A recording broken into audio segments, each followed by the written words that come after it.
So please welcome Mr. Saidullah. He is a Maulana and teacher, has been engaged in several dialogue with Myanmar, ASEAN, and others Rohingya crisis, working toward resolution through the diplomacy. Please welcome to the stage.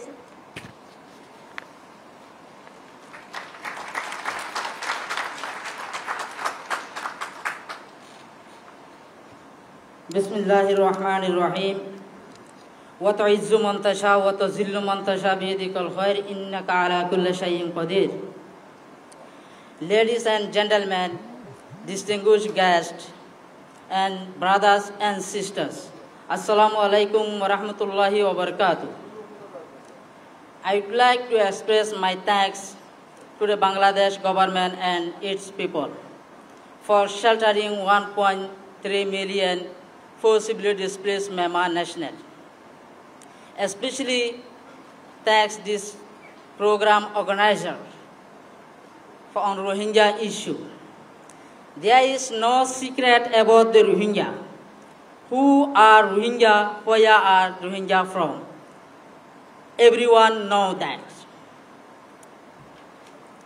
First, I would like to tell about the first wave of genocide on 2017.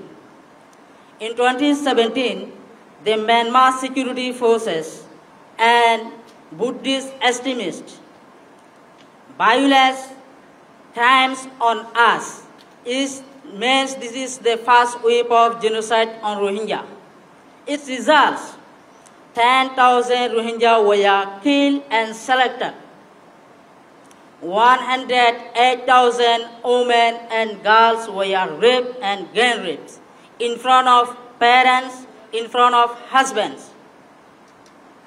The children were selected in front of parents, in front of relatives, and thrown onto the fire. Now, 8 years, what will change the world?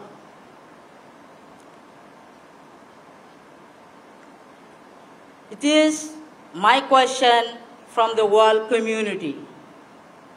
We are still suffering inside the refugee camps, but we did not see anything still for our sustainable, dignified return to our ancestral homeland of Arakan. In 2024, there are second wave of genocide by the Rakhine rebel group Arakan Army. The results, 4,000 Rohingya were killed and selected. 158,000 Rohingya were fled to Bangladesh and other neighboring countries,